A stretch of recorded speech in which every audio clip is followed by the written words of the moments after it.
Does it feel like currently in your life that you are working for money?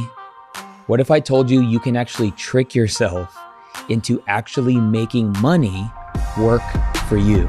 Everybody has some form of aspirations of money, but if you still have the same mentality where you started from about what you understand about money, nothing will change. Today's department, we have Will Roundtree, who is a 7-figure entrepreneur, business coach, real estate investor, and best-selling author. There is a difference between making money and wealth. The easiest dollar to make is the one I don't have to work for. If you are a wantrepreneur, chances are is you are trading time for money. And even though you are in control and you're the man or the woman, you're trapped. I remember one time somebody asked me, Will, when did you know that you made it? And I had sat back and I thought about it. And I was like, Will, thanks for being on the department. I always like to say the reason why I called it the department is because this is a space and place where I interview people who are killing it in their own department. Absolutely. First of all, man, it's a pleasure. It's been a long time coming. Yeah. And definitely. You're in the department of helping people make more money and build wealth, which I think it's one thing to like crack the code on doing that or figuring out what that looks like for certain people. And I want to talk about what that looks like. But like to get into the place where you help, you said thousands of people break and become 6-figure earners. Absolutely. And then at least a dozen, you've helped a dozen millionaires or people become millionaires. Easily. Yeah. And so, I mean, I love having conversations where I'm hyper curious about how to build wealth because I'm in the season. I think if I can unpack really quickly is I realize that if you can figure out how to make more money, like that's a great goal. Definitely. It's not bad. Like an internal desire to want to make more money is a good desire. Once you crack the code on feeling like you can create predictability in your income, if you need to make more, you can or whatever, then it's like what you do with the money is the actual game. No. And I think that's where so many people get lost on this journey because there is a difference between making money and wealth. Because when you're making money, it's predicated solely off of you implementing, something that you can do, whether you're flipping cars, whether you're washing houses, whatever that case may be. But when it's wealth, it's an accumulation of assets. And I think there's such a divide of really understanding that because the term wealth has got a little bit muddy, I think, over the years. Okay. Could you first define what is wealth to you and why has it become muddy?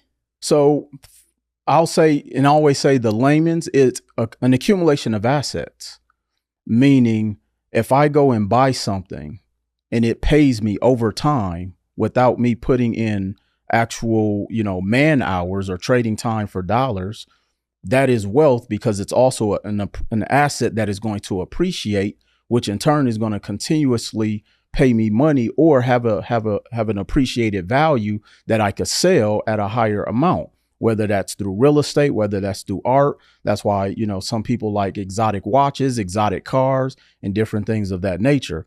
But to just go out there and say, hey, I'm going to go in and work really hard and make a bunch of money, that money is only predicated on if I do something, and the value only comes based upon what somebody is willing to pay me. And so I say it's gotten muddied because we've gotten into this chase the bag culture, and I got into entrepreneurship because I didn't want to work forever. I wanted to be able to build something that, as my mentor used to say, I want to be on the beach drinking out of a coconut while I'm making money. That's when you get to the part where you're really building wealth. And I like to find things that are going to pay me without me having to do a bunch of work behind it. It is funny how many people who start a business or start a side hustle and all you did was just employ yourself. Oh, I always tell people when you think about an entrepreneur, and I started as an entrepreneur in 2003, you're really just trading time for dollars. Mm-hmm. One, because it's just you. If you don't work, you don't make money. Now, I'm a huge component of entrepreneurship, but we got to start learning how to graduate. And that's why we have to find things that we can implement that will pay us in spite of us. And this is where, you know, you start thinking about passive income and cash flow and all of these terms that we started to hear are buzzwords. But I think that a lot of people really don't know what they are. We're just like, get the bag, 6 figures and this and that and the third. But we have to understand that you will work forever if you don't have something that's going to pay you in spite of you. Yeah. And just from my own personal journey, I started entrepreneurship in 2016. Okay. Had my first 7-figure year just last year. Definitely. It's been a gradual, it was a congratulations. Thank you. It's been a slow growth. Something I've learned is the more I'm learning, the more I'm making, I'm working less. And I know that's like, that could break people's minds, but I think if you are a wantrepreneur, chances are is you are trading time for money. And even though you are in control and you're the man or the woman, like great, but you're trapped. I think I know why, because people haven't learned how to delegate. You know, I often tell people that I would rather own 75% of my pie and pay out 25%. Really good. Because then I can go build another pie. But there are so many people who want 100% of the pie, and that's where they get trapped. They become the hamster on the wheel. And so I'm all for delegation. So I would rather go, like, I remember reading a book by this, I think it was Russell Simmons, called Do Me. I believe, don't butcher me on the title, but he talked about the fastest way to grow is joint ventures or partnerships or JVs. Joint ventures meaning, hey, you and I have we're in a similar wheelhouse. Let me partner with you and we can cross-pollinate our audiences and we can double our revenue. A lot of people don't do that. And so being able to offer, you know, other services within the wheelhouse. And so that's really how I grew my business so fast, is because I found industries within my wheelhouse that my clients needed those services. So most of the things that I offer to my clients and my audience, I kind of sell it almost like a franchise, but I don't want to use that term franchise. And I say it that way because it really is a one-stop shop.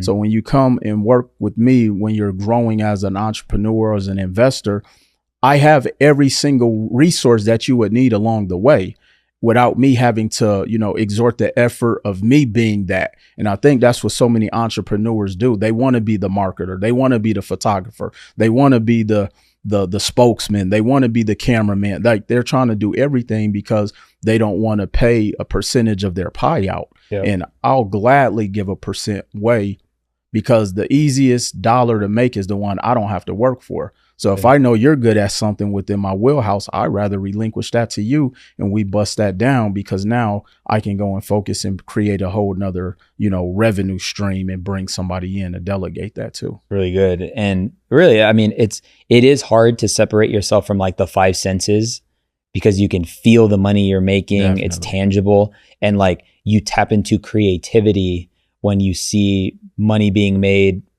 indirectly from a decision you made. Well, I think not only that, which I 1000% agree. Think about this, Omar.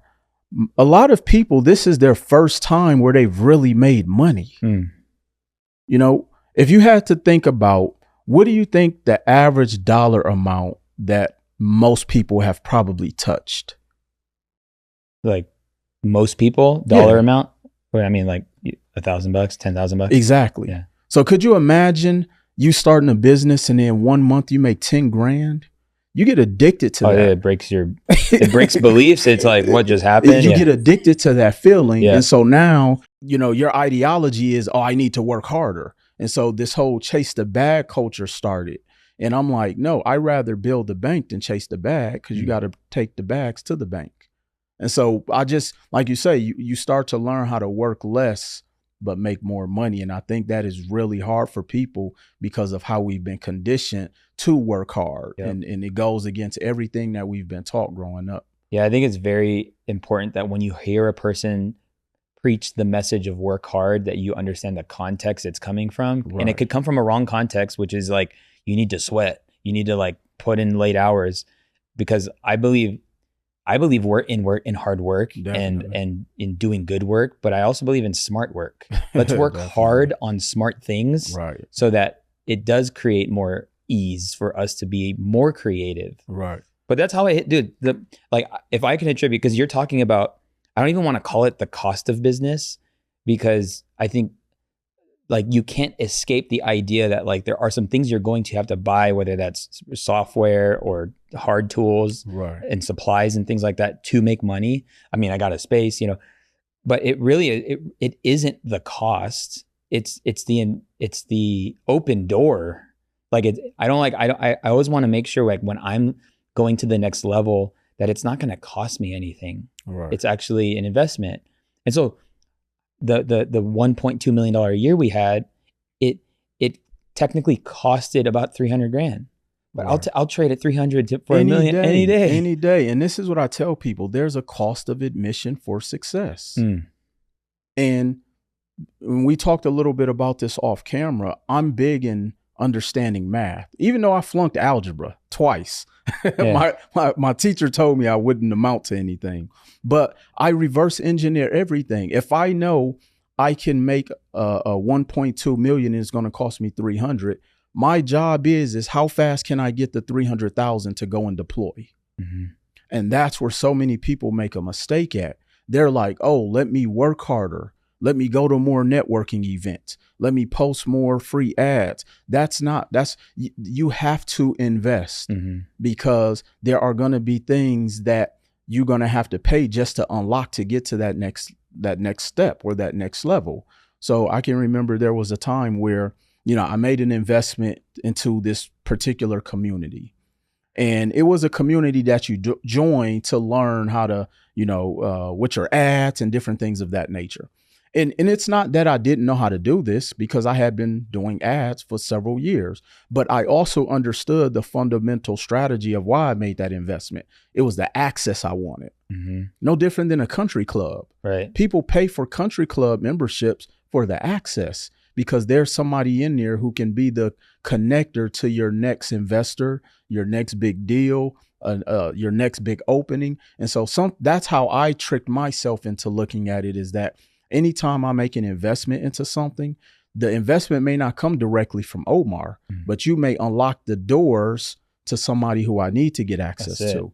And that's where people need to really understand. Until you know that fundamental concept, you will always stay capped in your business. Dude, you said a phrase that is the word picture is powerful. You got to trick yourself. You do. Because it won't feel good at first. You'll feel resistance at first. Right. But like that, like what would that have been the first time you invested in yourself, and that was like a scary thing?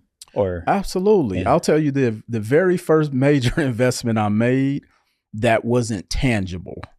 I remember in 2014, I made an investment for a strategy call, and it was for $1,500 to talk to somebody. Yeah. This was scary in 2014. Yeah. Like you're not getting anything tangible. Nothing. Yeah. They're not sending me a PDF. Yeah. Like I get nothing. And so I remember speaking with the advisor, and I'm like, look, this is a lot of money. Again, this is 2014. And so he was like, yeah, it's for $1,500 and, giving me all of the data. And I'm like, man, I don't really have the money in my bank account, but I do have a credit card. And if I pay the consultation fee on the credit card, I only have to pay back like $100 a month. I'll do that. So I had to trick myself, but then I was like, I'm going to pull the value out of that call. And here's why I think a lot of people don't see the value in paying for consultation, because they don't know how to pull the value out of the call. I'm not going in saying, Omar, how can you help me? Right. I'm going in because I've already researched what it is that you're great at. I know where my gaps are at, and I'm going to ask you to help me to fill that gap based upon what your value is. It may be me asking you, hey, can you connect me to so-and-so? Hey, can you point me in the right direction? It's not that I need you to solve my problems. The consultation is for you to be able to help me close the gap. And I think that's where so many people have issues at. They're paying people thinking that it's going to solve their problem and give them that one magical thing. No, it's to help close the gap. But yeah, that's how I tricked myself that first time. I had to pay $1,500. That's really good. And there's two things that I'm thinking about right now, because as we stack to go into like the vehicle you can use to really build wealth, it does, like, there is no better investment than the investment you make in yourself. Absolutely. However, I'm not putting a but there. I want to say however and comma. I want to say who you are when you receive the information is important as Definitely. well. It's like that could have been a waste if you weren't the person for the information. Well, that's because I worked on myself before I got into entrepreneurship. Boom. I tell people often I had an unfair advantage. And my unfair advantage is I learned about personal development in 2005. So I read The Rich Dad, Poor Dad. I read the Think and Grow Rich. I read The Richest Man in Babylon. I read How to Win Friends and Influence People going back into 2003, 2004, 2000. So I was becoming before I wanted to become. So it wasn't that, oh, if I pay you this money, Omar, I better be rich. And that's the mentality so many people have, where it's, no, I know what I want out of that call. So any business venture or any investment I make, I'm not doing it with the hopes of that one thing or that singular investment being the catalyst of getting me to, 10 million. I'm making that investment knowing that that is the link to get to the next part of the tree. Yes. Does that make sense? Yep. Yeah. The Roundtree. The Roundtree. I like that. Okay. Those books that you just listed, definitely, which are just books that everyone should prerequisites. Read. Yeah. Can you just pull out like the top 3 things that you saw woven through the best-selling money books? I always say it's not even money books, Omar. I think it's more changing your perspective books, because everybody has some form of aspirations of money, and you could read a ton of money books. But if you still have the same mentality of where you started from about what you understand about money, nothing will change. And so what I would say is that the biggest lesson that I think I've gotten, one is that I have to change the way I think. And Jim Rohn used to say, when you change the way you think, that's when you'll become successful. And I didn't understand what he meant by that back in like 03, 04, 05. But as I started to grow on this journey, I now understand that everything that our parents taught us about money was a lie. Everything that our teachers taught us, our counselors, our pastor, like everything that we've been taught was not the way things are now. And that, the way that life, progresses, we're operating off of outdated information. So we have to be able to think, but we think that thinking is something that's inverted. We think thinking is sitting here trying to figure something out. Thinking is about knowing how to make sound decisions. So when you give me some data, I'm going to take that data and figure out what's fact and what's truth. Truth meaning, hey, it's documented. Fact meaning that's your reality. So once I decipher that, then I'm going to be able to make a decision on moving forward or going left or going right. That's what those books taught me, how to think differently. Yeah, then it taught me about concepts. When I read Rich Dad, Poor Dad by Robert Kiyosaki, I understood, well, I didn't understand it back then, what the cash flow quadrant was, the employee quadrant, the self-employed, the business, and then the investor. The goal is to get to the investor, because that's where you play at a higher level, where you're mitigating your taxes, you're leveraging debt. You don't pay taxes on debt. I'm not working for the dollar. I'm borrowing to make money. And so once you start to understand concepts, your life changes. And so, but you have to think differently before you even get there. Yep. So that's what those books taught me. It's really good. When did you feel like you stepped into investor? What was that? Man, when I made my first investment, so let me rewind. So my very first investment, I actually invested in a tax franchise that failed horribly. Like a small business, you invested in a small business. Yeah. Okay. So I started a small business. It was a tax franchise where we filed taxes for people. And it wasn't one of the major franchises. It was a gentleman who started a franchise, and the franchise paperwork probably wasn't even correct. And so I applied for it. I liquidated my 401k. I quit my 9 to 5. And at this time, I was making, what would be deemed to be, good money. I was making, I think, top line $103,000 a year. But I was so vested in being an entrepreneur, just so I can say I'm a full-time business owner.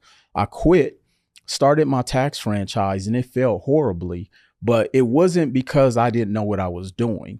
It was actually because the franchise was not a legitimate business, and he was siphoning money from us. And to this day, he's actually serving 40 years in federal prison. Whoa. Because the FBI found out what he was doing and just a bunch of the erroneous things.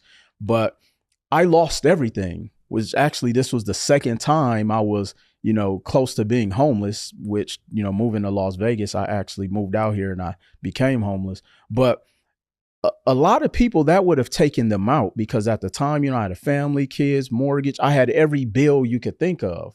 But it was a couple things that set me up to where I wasn't able to fold, Omar. The first thing was my expenses were always low. Even though I was working and making, what they call good money, I never spent over an exceeded amount of my, revenue that was coming in from my 9 to 5. One of the biggest mistakes for most up and coming entrepreneurs, their personal expenses are too high. And so I have this thing where I say, do you know your number? And what I mean by that is that, yeah, the jobs say you make 50,000, but that's not what goes through your bank account. But you're deducting your lifestyle based off of how much, usually 50,000. So that's the first thing that put me in a position where I didn't fold completely. The second thing was I had a different mindset. I was like, oh, this failed, but what am I going to learn from this? And I'll tell you what I learned from that, Omar. I did it solely for the money. I didn't put any concepts in place, no checks and balances. I was just chasing the bag. And I'm not saying that's the ultimate reason. Obviously, it was a bad business deal, but I would have never done it if I would have done my due diligence and went slow. I did it just because they were like, oh, you can make a lot of money in the tax industry. Everyone has to file taxes. And of course it would have been predicated on me doing most of the work. And so after I lost that investment, I actually got depressed for about 6 months. And I remember just going back to what I knew, and that was, my personal development. And I really had to build myself back up mentally. So when I talk about when you change the way you're thinking, that's when you'll become successful. It's also, you are going to go through pitfalls. And the way you think is what's going to help you get out of that. It's not a guru. It's not sometimes you have to trick yourself. You have to be so delusional of yourself and your abilities and who you are and your beliefs and your faith. That's what gets you through those, those downpours of being an entrepreneur. Dude, I find a pattern with successful people that they all have that thing that happened to them. Right. But it didn't define them. I invested $100,000 into a Ponzi scheme. Obviously I didn't know it was a Ponzi scheme at the moment. I had friends who were in it. It was just like a community based thing. And then the rug was ripped out under, I think, over 300 investors' feet. Wow. And they just ran with the money. And I don't care who you are. $100,000 is a lot of money. Hurts. Yeah. And hurts. I don't know what it was. And I think part of it is I live a generous life. I trust God with the tithe. I give offerings. I fund the kingdom of God. That's kind of why I'm in business. 100%. But there was the moment where it was first it was the voice that was what a terrible steward you are. I had to deal with that. And then the next phase of that is the comeback's going to be bigger than the thing that happened to me. So then it was all right, I'm just going to learn how to make money faster. So that's when Myron says, I'll help you make $100,000 in a day. I'm well, I lost $100,000 in a day. So it's possible to make it in a day. Long story short, I think that is when something happens to you, definitely, you can use it as leverage. Well, I often say that failure is data. Yep. Failure is feedback. It is. And I think so many people use failure as a woe, it's me. This is what I tell people. I would not be here today if that tax business hadn't failed. Right. I would still be in there trying to make money because tax season is only 10 weeks. So I would have been in that business every single year trying to just keep the doors open because I had a 3,000 square foot office. My rent was $3,500 a month. So every year I had to make sure I made at least $60,000 just to cover the rent and the utility. So I tell people sometimes that's God's way of saying that that's not for you. Mm-hmm. And we have to understand that everything isn't going to be for us. Yep. So yeah. And experiences that get you to really believe that money is just money. That's it. It's like money has like for me to be able to lose $100,000 like that, the value of money just got even lower. It got to a pit level, which is why now I'm numb to even the income. Like it doesn't matter. Like I 1,000% get it. Let me give you another viewpoint. Yeah. I remember one time somebody asked me, Will, when did you know that you made it? And I had sat back and I thought about it. And I was like, so I remember in 2020, I made an investment of like 50,000 and I lost it all. And it didn't hurt. I was like, that's when I made it. When you can make an investment and you just keep going. So when you talk about it being a numbing factor, not in a disrespectful way, but the factor that like you're going to win some and you're going to lose some no matter how successful you get. Yep. But you just got to keep pressing on because you believe in you. And that was my defining moment. That's good. Yeah, man. Cause I feel like even for the believer, correct. Sometimes if you value money so high, it's like you're praying for more of it. Or even there's a season where I would pray to give it, but it's like God always wants us to give it. Definitely. And now when I hear when a couple comes to me and they're like, tell me they're planning a church or what, I don't even have to pray to give. It is a cool place to be in, but it's also the journey has, it's just that like the quicker you can get to the place where you realize like money is just money. Definitely. And something I heard was, money is a God when you have less of it, if it's consuming you. Because people think rich people, money is a master when people are rich.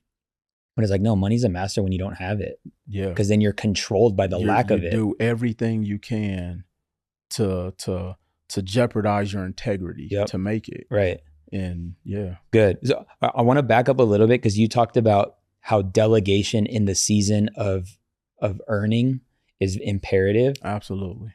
Just like a legit question that just came to my mind is, how do you delegate and not feel bad about doing it? I guess when you failed so much at things that you're not good at, it's easy. And that's the thing that I had to learn, that I don't have to be great at everything. So it's easier for me to delegate. And you have to get to the point where you don't have an ego. And I think that's why it's hard for some people to delegate, because I've been in situations where I've, worked and partnered with individuals where their ego took them out. And so when it comes to delegating, I never feel bad. I want to get someone who's better than me at what they're great at. That's good. Because I don't work with people to babysit them. Yeah, because I think that question came from that place. Yeah. It's like where I feel like the delegation means hiring somebody to do something that I don't want to do anymore. And so like, I'll just pay him like a very small amount of money, right. Like that. But when you see it from a place of like, no, you tell me what to do. You tell me what to do. Yeah. And it's interesting you use that terminology. I was speaking with one of my PR team the other day, and they were like, so Will, and they were working on like my updated branding pitch and everything. It was like, so what do you think, Will? I'm like, you guys are the experts. If you guys think it's great, that's what I'm going with. Now, of course, there's some things that I would change from like nuances, like they used William instead of Willie, because people always think my name is William. But outside of that, no, it's like, no, if I hire you for what you tell me you're great at, I'm going to trust in you to do that. until you show me that you can't. Because, and here's why I do that, Omar. And a lot of people say, Will, why do you give people that level of grace? Because once they shown me multiple times they can't, they have no chance of coming back from that. I'm going to let you go so far out there so you can show me what it is that you say you can really do. Because now when it comes time for you saying, hey, Will, can I get a raise or can I get more money? You're going to let me know what that value stake is in your work ethic and how you deliver and your promptness. I'm not going to bug you and say, hey, where's it at? Are you done? How long is it going to take? No, I'll allow you to show me who you really are. Yeah.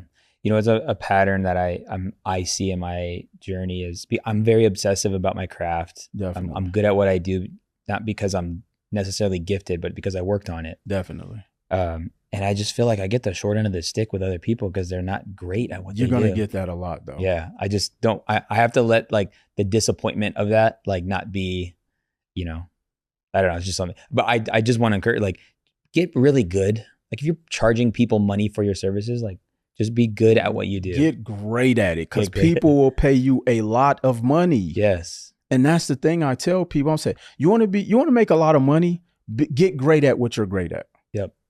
Because there is somebody right now who's willing to pay to take that headache off of their plate. Right. This is why personal assistants for like high net worth earners make so much money, because their promptness, they learn who that person is. They don't have to ask, hey, Omar, what do you want for lunch?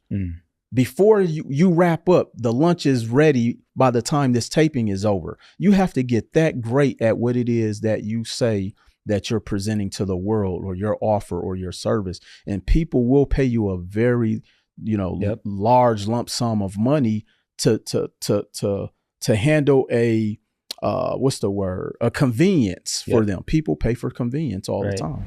Hey, department fam, wanted to take a brief break from this conversation. I hope you're enjoying it as much as I am. And the first thing I wanted to talk about is that, did you know that 75% of the people that watch this podcast on YouTube actually aren't subscribed, which is a high chance that you're not subscribed. So number one, I want to say thank you for listening or watching the podcast. And number two, if you can hit that subscribe button, that would be amazing. The second thing is, if you are an entrepreneur, content creator, or somebody looking to make money online, I want to encourage you to come to this online event called the Content to Cash Challenge. This is a special 5-day event that's going to give you access to the system I use in my business to make multiple 6 figures with my content. If you've been desiring to either get your business and brand more exposure, grow a YouTube channel, whatever it is when it comes to video, I would encourage you to jump into the Content to Cash Challenge. We'll be sure to post the link to the challenge down in the show notes or the description. And I want to encourage you to jump into the VIP experience. This will give you access to a 1-hour Q&A call every day of the challenge. This will guarantee myself to answer a personalized question you may have. So I'll see you on the Content to Cash Challenge. Now let's jump back into the conversation. I like to say, when it comes to like hard work, work really hard at making somebody else's life easier. Oh man. And like money will just flow. You'll make just as much money as them. Yep. Yeah, facts. Literally. So yeah. Okay, so something I've found with wealth building is, like you mentioned, keeping your expenses low, also probably categorized as having delayed gratification. Definitely. I feel like it's so hard to get past the step of getting it out your system. And what I mean by that is, like, I want to know your take on it. Like, Definitely. Should you go like buy the watches, buy the car, get the house, get it out your system? Definitely. Or is there a something that you can, like, hey, you don't have to learn by experience when it comes to that? See, my journey was so different because, like, with a lot of this new wave of entrepreneurship culture is different. And I get that. And I always say, and I say this in the most respectful way, like, sometimes you got to have the costume, because people won't buy from you if they don't think you're not successful, unfortunately. Right. But I also think that there's a whole segment of people who they just want to know that you're great at what you're great at. Yep. So it's such a fine line. Now, I can say for my journey, I didn't do any of that. I mean, I didn't spend any money for like 4 or 5 years. Wow. But it was because of where I came from. I was like, I had, moved to Las Vegas in 2005. I had $500 to my name. Obviously, that doesn't get you far. I had no family, no friends. I knew no one out here. ended up sleeping in my car, and that's kind of how I got really great at saying, you know what, I'm going to focus on this thing called entrepreneurship, but I always had a job in between, made the other investment into the franchise, lost that. So I didn't want to be in a position where I lost again on trappings, because I see that happen a lot. Yep. And it's because, so many people really don't understand the illusion of money, meaning you're going to have down months, no matter how successful you are. Because you can make I know 7-figure earners who within that 12 months had months where they made nothing. Yep. Because month 7, you can have a $300,000 month. And so the illusion of how money works for so many people is still so new that you have to be very careful. Now, if you want to play the game and have the cars, the watches, you don't have to get the 2025. Get a 2020. So there's ways of doing it. Rent the cars. Like, I'll give you a prime example, Omar. When I first got really serious about business, I never had an office space. And I know that's one of the first expenses most, entrepreneurs want to get. But here's the thing that I learned. Let's say you get an office space and it's $5,000. You're brand new in business. That's $60,000 a year that you're committed to. Yep. No matter how good or bad your business does. And so what I would do is I rented a virtual suite. This was like in 2012. I rented a virtual suite, and I was able to hang my name on the what they call it, where you walk into the office and you see all of the business name. So for $99, I could put my name there. So if people came there, they saw my business name. And if I had an appointment, I would rent the office for the day. It was like $15 a day. Wow. And if I had several clients, I would rent the conference room. It was $25 an hour. People didn't know the difference. And so I didn't commit myself to having a $2,000 rent payment every single month because my revenue wasn't even consistent enough for me to commit myself to that. So I think that there's ways of showing signs of that you're thriving in business. But at the end of the day, people just want to know that you can deliver. Yep. That's really, my point of view is, and now with it being like a technology base, you don't even have to see the clients. Mm-hmm. So you don't need all of those trappings. Yep. If you want to go do a video shoot or whatever, look, just rent it if that's what you choose to do. But really I personally don't think you have to do that these days. Good.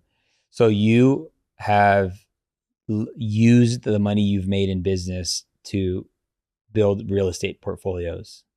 I use the concept of how I make money. Okay, clean that up for me. Because I didn't necessarily use my revenue from my business to buy real estate. Okay. Because that would be me robbing Peter to pay Paul. I built my business and I used that revenue to put back into my business. I leveraged the bank's money to buy real estate. Yeah. Okay. And when you say that, because like I know like there's like a marketing way of saying that, definitely. But like are you insinuating that like there's still the cost of the down payment and stuff? Definitely. But you're saying like you're not taking large sums of money to invest in real estate. Right. So I'll give you a breakdown and then I'll tell it in a help me build my real estate empire. Absolutely. Let's go. Okay. So here's one of the fundamental things that I said why it took me so long to get into real estate. Because I actually grew up around real estate, but I didn't know it until I was in my 30s. My grandfather had a 5th grade education, but he had over 45 houses and 2 car washes. Dang. And in 2002, 2003, he actually tried to give me his real estate portfolio and I turned it down. Wow. Because I knew nothing about business, real estate, and because all of the houses were in the hood. So I was like, I don't want those raggedy houses. And now that portfolio would be worth a few $1 million because all of them are in gentrified neighborhoods. Wow. And I'm sure he probably paid less than $10,000 for most of those houses. And so So as I, got into entrepreneurship and started learning about wealth building and real estate and just all of these different concepts, here's a fundamental thing that I sing with a lot of investors or people wanting to become investors. And I'm not saying this is the only way that you get into real estate. It's a way. How long do you think it would take someone to save, let's say, $25,000, the average person? 3 years, a couple of years. It would probably take longer than that. Because think about it. If most people are living at the tilt of their budget, how can you save? That's true. So for so many people, financially, it's almost impossible. And so then you're taking money from your savings to go and buy an asset that I think so many people get into real estate thinking that it's going to make them rich right away. Real estate is your retirement plan. That's what I tell myself. And so I didn't want to take money from my business because I needed the revenue from my business to put back into my business so my business can grow, so I can hire more people, so I can invest more in ads, so I can do the things that's going to help that business continue to grow. And so I remember watching a YouTube video with Robert Kiyosaki, who's a Rich Dad Poor Dad author. And he said something that blew my mind. He said, I was looking to get into real estate and there was a property that was $20,000 and I needed 20,000 down. 20% down. And I didn't have the cash, but I used a credit card, and he used the credit card to buy the property or the down payment, and the rents would service the mortgage and the credit card payment, and he was left with like $25 left over. Now, someone who doesn't understand how money and wealth and all of that works will hear $25, that ain't no money. But we don't buy the real estate necessarily for the revenue. We buy it for the value. Mm. And so when I heard that, I said, I need to learn how he did that. So I started, researching online, and I was like, oh, he didn't buy the property cash with the credit card. He used the money off the credit card for what we call the soft cost, which is the down payment, appraisal, home inspection, and whatever other fees that lead up to getting the deal. And the bank will finance 80% of the acquisition. So all I have to do is bring 20% to the table and I can get it from the bank. Oh, I don't have to save the 20%. And so once I saw that was a viable strategy, and so I tested it. So in 2015, 2016, there was a property. This one we were able to get properties like 20, 30,000 all in. Mm. So I found a property in Cleveland, Ohio, $25,000, and it was already cash flowing, which means it was a tenant in place already at like $975 a month. Okay. And so that particular property we did pay cash for because the bank wouldn't finance $25,000, not under your LLC, because I don't put properties in my personal name. I only put them under my companies. And so once I calculated, okay, the credit card is going to be at 0% interest, which means I only got to pay on $25,000. It's going to cost me, worst case scenario, $300. The property is already making $975 a month. So the rents will cover the debt. Mm-hmm. I was like, that's a no-brainer. So I was able to liquidate the cash off the card, wired the money to the title company. The title company, deemed me as now the owner. I'm making money. I'm using the rents to pay the credit card. And then I'm noticing, wow, this really works. So then about a year later, the property increases in value. I'm like, oh, wow, I paid $25,000. The property is now worth $52,000. And because here's what I learned too, Omar, just because I paid a certain price point for the property, that doesn't mean that's what it's worth. It's going to be worth based upon what the value of the neighborhood is growing at. Right. And so a year later, the property's worth $52,000, which means I can go and now borrow money, or the equity, which means the money that is now the value of that property. I can borrow money from that property tax-free What? Think about if you made your 1.3 million tax free. Crazy. Crazy. So I could borrow up to 80% of that 50 something thousand. So I pulled out 40 something thousand tax free, paid the $25,000 off, and I was able to keep the rest. And guess who was covering the new mortgage payment? Still the tenants. And I said, wow, I wonder how many times I can do this. So I said, I'm just going to go and try to get as much credit as I can and go buy as much real estate as I can. And it just kept working because it's really just math. Mm-hmm. So yeah, that's kind of how that process started for me. Dude, that's fire. Something that comes to mind. Okay, so house is 25. Let's just, for easy numbers, doubles in a year or so to 50. Which that's not always the case. Yeah, I want to point that out. And you financed out of that. So you paid back essentially the 25-ish. Correct. And then you had like 25 in your pocket. But like, wouldn't that monthly payment be higher because you took it out? Great question. Yeah. Actually, no, it becomes cheaper. And here's why. And this is why we have to understand how money works and the cost of money. So look, before I answer that question, I have what I call my 4-step Roundtree methodology. Number one is we got to change somebody's mindset about money, work, all of that stuff. Number 2, understanding credit. Number 3, financing and the cost of money. And then number 4, asset building. Okay. So when you borrow money against the equity of your property, I'm borrowing that money on a 30-year term at a fixed interest rate at 6%. That's very cheap money. So if we calculate it, which, we can calculate it at some point if they really want to know the numbers. But to borrow $40,000 over 30 years at a 6% interest, you're talking like $200. Okay. So no, the payment doesn't increase. See, and that's why we have to understand the terms of the money. Like here's where I see a lot of entrepreneurs get in trouble when they're leveraging credit. They'll go out and borrow money on a short-term basis. So I've seen people go and borrow $30,000 on an 18-month term, okay, but then there's at a 79% interest rate.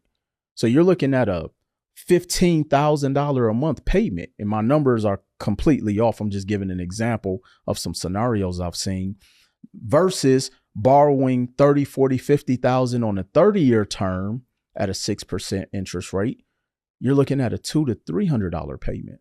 So that one fundamental, concept of understanding the cost of money has either made people a lot of money or it's broken them in their businesses. And I see it all the time. That's good. Yeah. And I think the reason why here's what my brain is doing. Definitely. Selfishly, I have a house that I refinanced in 2020. So it has like a 2.25 interest rate, and it's almost double the value. Bought the house for like 300. I think we owe like 280, maybe 260, but it's worth a little over 5. And there's something in me that's like, that isn't it. Do not touch that interest rate. And then, we recently bought a house at a 6.5 interest rate. Right. And it's just like the thing in my mind is to me, it doesn't make sense to pull out the money and just like go start doing some stuff. I definitely wouldn't touch the interest rate. Yeah. But you could do a HELOC. Okay. A home equity line of credit. Because the reason I don't like doing refinances on my primary mortgage, because now you restart the 30 years over. Right. And your rate is going to go up. You'll never see 2% again. Yeah, no, that's crazy. Like, we're lucky. We got, even the home I live in, I think it's a 3%. And so, but yeah, I always tell people your primary home, always HELOC, which is a home equity line of credit. But then you got to make sure you use that HELOC to go make you some money. Right. Your investment properties, you refinance or do what's called a cash out refinance. Obviously, the goal is to be able to put that money to work for you.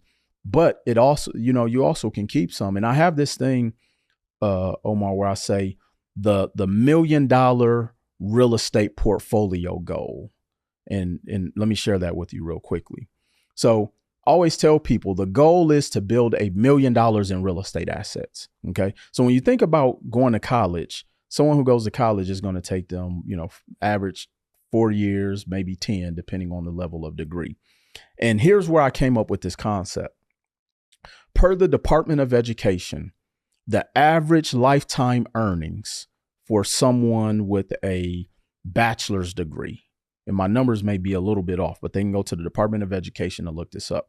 The average lifetime earnings, and when you think about lifetime earnings, how many years is that? Lifetime, like working lifetime? Yes.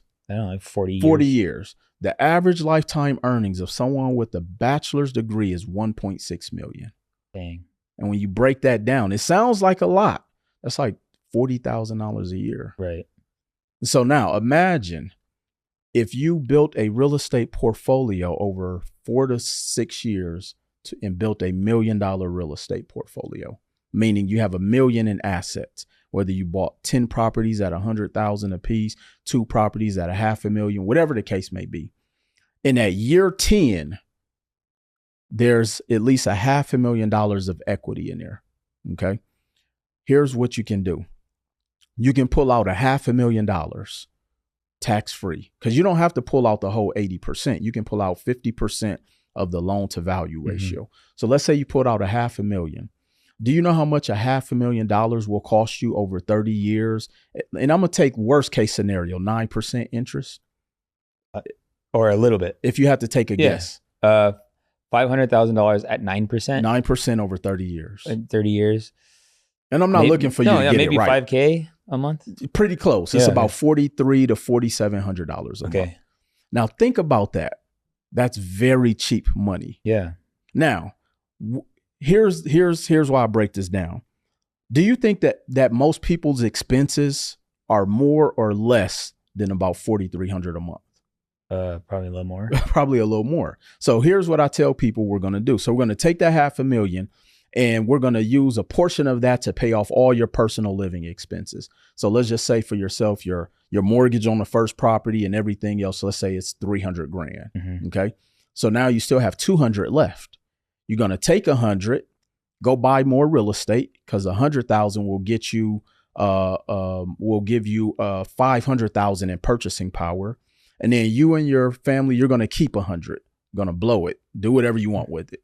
Okay. So now took $500,000. It's going to cost you $4,700 a month, which is probably less than your personal expenses now. Mm-hmm. And guess who's going to cover that $4,700 a month? The $100K? The rents. Oh, the rents from the thing. From the original portfolio. Yeah. Now, you just saw how to get access to $500,000, but yet with a bachelor's degree, the average lifetime earnings is 1.6 million. Wow. We have to learn concepts. We have to learn the cost of money. We have to learn how to become the hedge fund, which the investors are my banks. I'm not necessarily raising money from individuals. I go to the banks because I know as long as I use their money and pay them back, they want to give me more. Right. But then I don't abuse the money. I use the money to go make me more money. And then I use the money from the portfolio and all of that to fund my lifestyle. I don't live off of my business revenues. Yeah. I live off of the assets. Hey, question for you. Are you somebody who is looking to start creating content, or maybe you currently create content, but all the gear and the tech just overwhelms you? If so, I wanted to let you know about our sponsor for this podcast, Ulanzi. Whether you're creating content with your smartphone, a camera, or just trying to take your Zoom calls to the next level, Ulanzi has everything you need to make your setup look and sound professional. I've been using their gear myself, and honestly, it's been a complete game changer for my content. You can check them out at ulanzi.com/Omar, and we've got some amazing picks for you. And also, if you look at the description below, we have a special promo code that will give you 12% off your entire order. Big thanks to Ulanzi for sponsoring this episode and helping us create. Good. I think something that is making it appear as difficult for me is I live in Las Vegas, and I bought my first home here in 2013. Correct. For $140,000. The down payment on our newest house was $150,000. Right, easily. And you mentioned when before we filmed that you go middle America. Absolutely. And I think because I'm not actively looking, and I'm not aware. I've never even been to middle America other than Texas. Right. How do you, walk me through, how do you start investing in real estate outside of the state you live in? Okay. So I'll talk to you as if you're someone who's working with me. Okay. And then I'll give you my point of view. So the first thing I would do is I'm going to say, Omar, we're going to look at this as a business. Yep. We have to remove the emotion out of it, because I think most people go into real estate as an emotional feeling. Oh, I love this house. Yeah. Yeah. We have to remove that. And so I often tell people, most of my property, and I'm not saying this is how everybody does real estate. Most of my properties I've never seen. Mm-hmm. But I do that because I can remove the emotion. Right. Okay. So when I'm buying, it's a mathematical equation. And here's what I mean. Okay, we're going to go look in middle of America.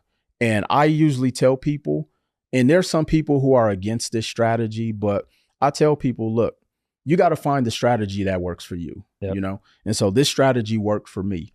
I find properties that are $100,000 to $150,000. That's how I started my initial strategy. And that's what I would do with someone who's brand new. And it's a couple reasons why. One, your barrier of entry is lower. Meaning for every 100,000, using a commercial debt service coverage ratio loan, which is a loan that doesn't calculate your debt to income ratio. Wow. It calculates the debt servicing from the property. Meaning if the mortgage is 1,000, if the rent, as long as the rent is at least 1,000, they'll give you the loan. They don't care about your credit. They don't care about your income, no tax returns, nothing. Wow. So it's easier to scale. So we're going to go find properties that are $100,000. You only need $25,000 on a $100,000 loan at a 7 to 8% interest. Let's say worst case scenario, 9%. We know that the mortgage is going to be about $700. The average rent in North America, what would you guess that it is? North America, probably like average. Yes. $1,400. $1,500, which means every single property at $100,000 with a $700 mortgage, I'm going to make at least how much a month? $1,500. Mathematically, that deal will always cash flow. Yeah. So I don't have to think about that. And so that's how I get my new clients to understand that it's a mathematical equation. And as long as that property cash flows, all we're going to do is figure out how to expedite getting $1 million real estate portfolio, even if you only stuck with $100,000 properties. But then eventually the properties appreciate, you borrow the money. Now you go get the 4-family. Properties appreciate, borrow. Now you go get the 8-unit. Now you go get the 10-unit. And you just keep recycling the money and you never use your own money. So the way I help a lot of my clients understand it is I have them to look at it as a business. So because now you're probably thinking like, well, how do I manage it? How do I do this? Right. I have what I call my real estate A team. I'm going to help you to go vet out a realtor in the local market. So now you have boots on the ground, but we're going to make sure it's an investor friendly realtor, not just a realtor who sells homes. They have to solely understand the mind of an investor, right? Because they're never going to bring you anything above or at market value. Right. We only want things below market value. Secondly, we're going to find a property manager. That is the glue to your real estate business. They're your eyes and ears. You don't want to get a call while you're at Disney with your family about a toilet. You want your property manager to handle that. They do the vetting of the tenants. They do the sourcing of the handyman. If you ever need a contractor, they're going to source the contractor. You don't have time to be flying back and forth to middle of America trying to source contractors, because they will take advantage of you if they know you're not there. You're going to find a good home inspector. This is the person who is going to inspect the property before you even make a decision on if you're going to buy it or not. You're going to have a great lender. Make sure you get the best rates, get the best terms. They're in your best. Make sure they're a lender that works with investors, because they're not going to put you in a bad deal. And that's the other reason why I like debt service coverage ratio loans, or which is commonly referred as DSCR loans, because they won't finance a bad deal. If the deal doesn't debt service, they won't finance it. And so now we've figured out the price point you'll get in. We know that they'll always cash flow. We're going to build your real estate A team. And so now all you have to do is focus on scale. Now, here's the other thing that I like about that price point as a new investor, not necessarily as a seasoned. Let's say life happens, because things can happen, and everything falls from up under you. It's easier to sell a property at 100,000 than a $500,000. Why? Because the barrier of entry for consumers is a lot lower. Yeah. What do you think the pool is wider for people who can afford 100,000 or a $500,000? Right. It's bigger. So if something happened where I had to get liquid, it's easier to sell my portfolio or the property, or I can borrow against it. Mm-hmm. So that's how I teach someone to kind of look at it and evaluate it. I showed them how to build it as a business. I showed them how to delegate, and you don't pay any of those people unless you get paid. Right. So it's not like you're paying them up front. You don't pay the realtor up front. You don't pay the property manager up front. You do pay the home inspector, but he's going to protect you and probably help you get the property cheaper. So there's different things and strategies that I show, my clients on how to do so. I mean, 90% of my community don't live in the state where they buy their first investment. And when they buy, it's such a confident investment because I taught them how to do it the right way. I mean, I have a 23-year-old out of Los Angeles, California, discharged from the military, had no job, and we've helped him and his father combined. They've gotten 6 properties in less than 18 months. Wow. With this strategy. Yeah. Really good. Like they got 6 properties. What would be their cash flow, understanding that it's rental and it's probably not that much, especially if they're using, services like property management companies? Like, what are they making on those 6 properties? I never asked because I'm not that in depth with them, just because my community is a lot larger. But I can say he still isn't working, and the 23-year-old recently just got his first apartment in downtown Los Angeles. Fire. He got a car. So I mean, he's doing something right, clearly. Yeah. But often tell people that even if, because here's the thing, and let me ask you a question before I answer that. What would you think that the average dollar amount from an emergency standpoint impacts families? At what dollar amount is a financial emergency for most families? Most families, $1,000, $500 to $1,000. So if I help someone who's never owned anything get investment properties where they're making an extra $500 to $1,000, do you think that changes a household? 100. So I never go in saying, hey, I'm going to make you the next Robert Kiyosaki. I'm never going in saying I'm going to make you a millionaire. I don't even utilize that terminology. I'm saying, hey, let me help you to increase your net worth by a minimum of $100,000 and get your first property in 12 months. Because I also know, per Vanguard, that after working 40 years, most people, or the cap that most people should have in a 401k is $242,000. That's after working 40 years. The median is $88,000. So if I help you get one investment property that's going to pay you forever, and the value starts at 100, which may eventually get to 250,000 by the time you get to the age of retirement, you're in the top 3% of wealth earners. Yep. So good. So that's what I do, is showing people, not saying, hey, let me help you to be a millionaire, but let me help stabilize your household financially. Because that's where it starts. Yeah. Because you'll never be a millionaire if you can't get stable. Right. It's really good. And obviously it's the long game. It's a long game, man. Yeah. I think there is that, on my personal journey, is the, that delayed gratification thing. Definitely. Like in my mind, I'm like, okay, what's the fastest path to 150K passive? And I realize that it's about $3 million invested at a 4% return. It's a mathematical equation. Yeah. Man. And so my thing is just like, usually it's kind of where to deploy. Definitely. And it sounds like there's still so much opportunity in the US to build a real estate portfolio in a short amount of time. Well, not only that, here's the other thing, because there's a lot of people who are against leveraging debt. And I'm okay with whatever strategy. It's because works most for people you. suck with money. That's why. That's the point. Right. I tell people, find me somebody who hates credit. They probably blow their paycheck too. Yeah. Right. It usually coincides. But here's the thing. In a lot of these countries that we love to go and visit, they don't have a debt system. So people have aspirations of going to live in the DR and Mexico and all of these countries. If you're not making American money, you live like how it feels to live in their communities.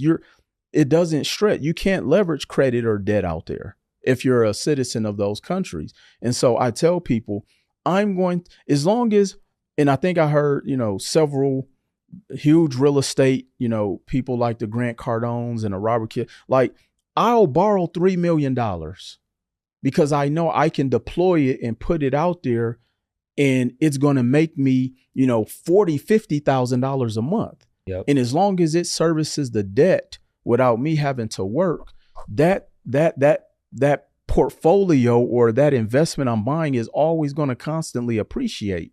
And because here's the thing that I look at, and always say, follow the money.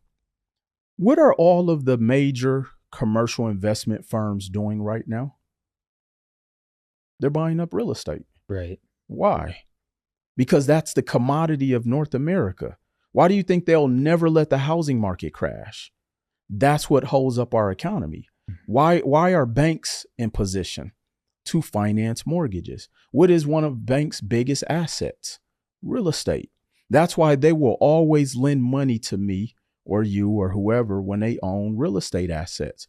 And so I tell people, for every $100 you put in the bank will pay you interest on 10% of that. The other 90%, they loan to people like me. So I tell people, I make more money off of your bank. I make more money off of your money in the bank than you make off of it. Mm. And we have to start to understand that it's really just a tool. Right. Money is a tool. Like you say, once you learn not to worship and chasing the bag, you make more of it. Same thing. I think because we have such a bad notion of credit, and it's been deemed evil and all of these different things, but credit doesn't have feelings. Right. It doesn't tell you spend me. It really is just a tool. And because we haven't become disciplined enough, because going back to most people have only maybe touched $1,000. When you see you have a line of credit for $100,000, you have to be very disciplined. Right. And that's hard for a lot of people. Dang, it's good, man. I think becoming the person that knows what to do, when it comes in your hands, like knowing how you're going to deploy money before it even comes in your hand, that's stewardship. You have to, man. Yeah, it's the parable of the talents, where he gave it according to their ability. And then it says the two guys that got one that got 2 and the other got 5, they immediately went and invested it. And I think that's a question I think everyone listening or watching, like, would you immediately invest the money that you get access to? And if not, if your brain's doing something, chances are is you're not the person yet. You have to, because here's what happens. You make your first $100 as an entrepreneur. Most people spend it. Right. Not knowing that 30% of that goes to, right, to the IRS. So you're already starting at a deficit. And so now that's the habit you've created. Understanding that I'm going to take that $100, put the 30% aside for taxes, and then I'm going to deploy 50% of the 70 to go and make another $200. But see, here's where understanding how to leverage credit comes into play. And I see this for so many entrepreneurs, and it's hard for them because of the discipline. So if I was a brand new entrepreneur, and let's say I helped, someone get $40,000, $50,000.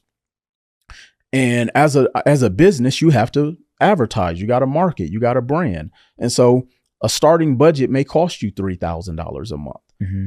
As a brand new business, $3,000 a month would bankrupt you and then here's what most people do. Now they're pulling resources from their living expenses. So now their personal life suffers versus just leveraging credit. So again, I've calculated as a mathematical equation. So I know that if my marketing budget is $3,000 a month, I need to run it for at least 90 days. That's $9,000. That $9,000 is going to cost me, let's just say $100 a month. My average product or my average ticket, let's say, is $250. How many products or things do I have to sell to cover my marketing costs off of the credit card? Yep. Oh, only got to sell 2.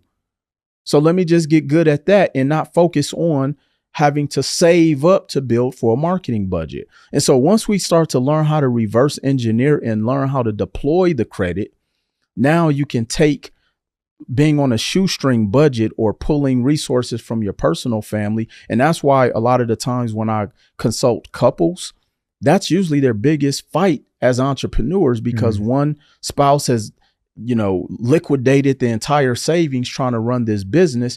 But here's the other fundamental issue, Omar, I see with a lot of entrepreneurs. Their first generation, they don't even know what they're doing. Yep. So you're taking money for research and development of this thing that you want to make a lot of money from when you don't even understand the fundamental strategies. There's strategy, there's a blueprint to making money in business, and you got to pay for that. Yep. Through customer acquisition, through marketing, through branding, which are two complete separate different things. So we have to understand these concepts. So going back to your original question, what did I learn from these books? Concepts. These are all concepts. Last thing I want to run by you. Absolutely. So here's what you're getting me to think that, like, even if I have the liquid, even more I should borrow. Absolutely. So, okay. So based on when this airs, I'll be moving the studio, and I'm going to be moving into a mini event space, which I'm pumped about. And it will cost me, I'm going to go from like $2,300 a month here. Let's call it $3,000 because of all the stuff, to about $8,000 a month. And like, I have the money to pay that. Right. But because I have the money to pay that, would you advise me, or even have me consider, I don't want to like put something on you, but should I consider borrowing money to just pay that lease, just because it keeps the money in the pocket? So here's how I would look at it. If it were me, I would use a credit card to pay the lease payment. Here's why. One, I know I'm going to make the money back. Sure. So the debt is protected. I've hedged the debt. Two, I'm going to be, especially depending on how your life is set up, I'm going to get a bunch of airline points. Yeah. Yeah.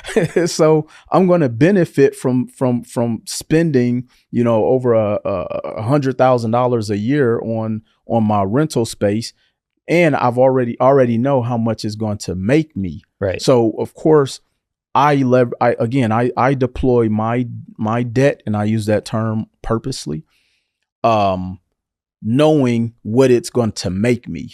Yep. So if I have something and that's why I don't ever have a problem leveraging credit to buy real estate, because I always say if things hit the fan, I can sell that property back. If things hit the fan with my business and I'm changing studios, I know I can afford to still pay it out of my money. Right. So yeah, so you have to look at it, and that's what I mean by thinking. We take data to make decisions, not, oh, I feel this way. No, I only make decisions off of data. And that's why I never have an emotional tie to a decision when it comes to investing or money. That's good, bro. I love it. So good. I mean, my brain's turning. I think the wealth journey it's a journey that you must be a student in and never graduate to ever. And then there's just levels to it. Like you say, you could start from the $100,000 houses, then go into apartment buildings, and then commercial, whatever, Right. But dude, I appreciate you. Absolutely. How can people connect with you? Absolutely. So I actually, because one of the biggest issues that most people have when they're starting as a steward on this journey, I always say they don't know their number. And so what I often do is I tell people, if they text the word income, I'm going to send them a comprehensive free budget form where they can track their initial budget so they at least know their number. So you can actually text the word income to 855-449-4888. That's 855-449-4888. Text the word income. And they can follow me at Mr. M.R. Will Roundtree across all social media platforms. And man, I'm here to help people, man. I really, and I often hear people say sometimes we do have to gatekeep. And I didn't understand what he meant by that at first, but now I do. And you have to, because not everybody is ready for this.